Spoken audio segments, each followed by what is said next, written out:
Bismillahirrahmanirrahim. Assalamualaikum warahmatullahi wabarakatuh. Perkenalkan, nama saya Ahmad Fijar Dayang dengan NIM S1G1250014. Baik, di sini saya akan membahas tentang peran strategis teknologi kelautan dalam mewujudkan pembangunan kelautan berkelanjutan. Baik, langsung saja.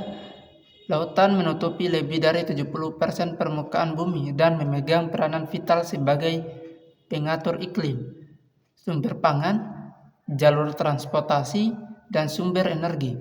Konsep energi biru atau blue economy menekankan pemanfaatan sumber daya laut untuk pertumbuhan ekonomi, peningkatan mata pencarian, dan pekerjaan, sembari menjaga kesehatan ekosistem laut. Namun, laut saat ini menghadapi ancaman serius akibat penangkapan ikan berlebih atau overfishing, polusi plastik, pengasaman laut, dan perubahan iklim. Metode konvensional dalam pengelolaan laut seringkali tidak efisien dan merusak.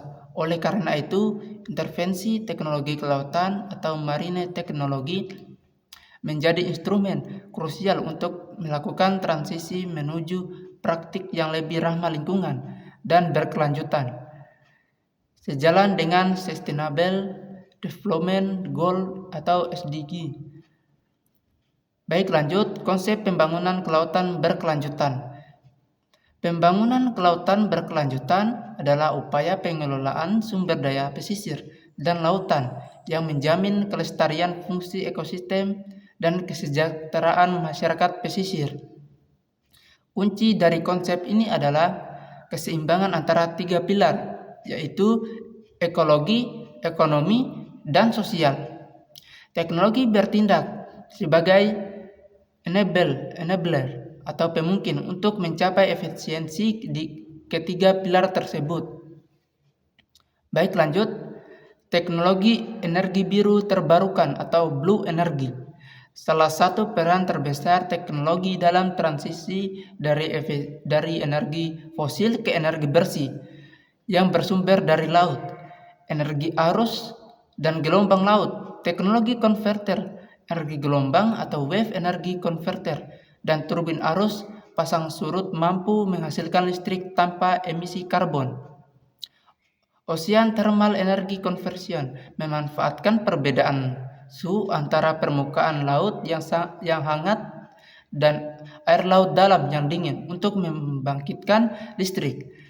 Teknologi ini sangat potensial diterapkan di negara tropis atau khatulistiwa, panel surya terapung atau floating solar PV, pemanfaatan permukaan laut tenang untuk translasi panel surya guna mengatasi keterbatasan lahan di darat.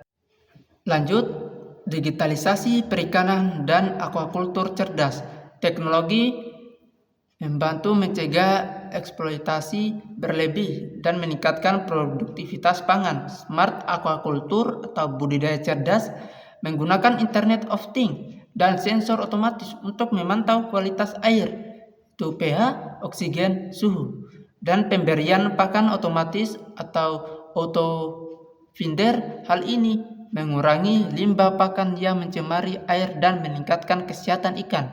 Visual monitoring system dan GPS digunakan untuk melacak pergerakan kapal ikan guna memberantas illegal, unreported, dan unregulated fishing. Fish finder berbasis satelit membantu nelayan menentukan lokasi ikan secara presisi sehingga menghemat bahan bakar. Itu mengurangi emisi CO2 dan waktu operasional. Lanjut, pemantauan lingkungan dan konservasi berbasis teknologi. ROV atau Remotely Operated Vessel dan AUV Autonomous Underwater Vessel.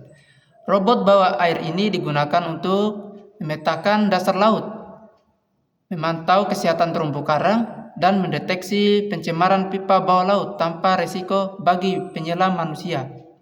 Bioteknologi kelautan, pemanfaatan organisme laut seperti alga dan spons untuk farmasi dan kosmetik melalui rekayasa genetik yang memberikan nilai tambah ekonomi tinggi tanpa harus mengeksploitasi biomasa secara besar-besaran. Teknologi pengendaraan jauh atau remote sensing satelit digunakan untuk memantau perubahan garis pantai, deteksi pertumpahan minyak dan sembaran sampah plastik di lautan global. Baik, lanjut. Tantangan implementasi. Meskipun potensi besar, penerapan teknologi kelautan menghadapi tantangan, yaitu 1. Biaya investasi tinggi. Teknologi seperti OTEC dan AUV memerlukan modal awal yang besar. 2. Kesiapan SDM. Kurangnya tenaga ahli yang mampu mengoperasikan teknologi maritim canggih, terutama di kalangan nelayan tradisional. 3. Regulasi. Peraturan yang belum sepenuhnya adaptif terhadap perkembangan teknologi baru, misalnya regulasi ruang laut untuk energi terbarukan. Baik, kesimpulannya yaitu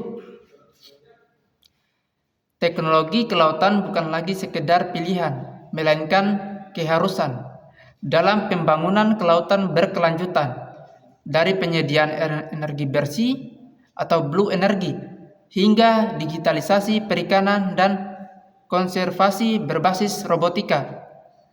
Teknologi menawarkan solusi konkret untuk menjaga kesehatan laut sekaligus mendorong pertumbuhan ekonomi. Pembangunan berkelanjutan hanya dapat dicapai jika teknologi diterapkan secara bijak dengan memperhatikan daya dukung lingkungan. Baik, itulah hasil presentasi saya. Kurang dan lebihnya mohon dimaafkan. Saya akhiri. Assalamualaikum warahmatullahi wabarakatuh.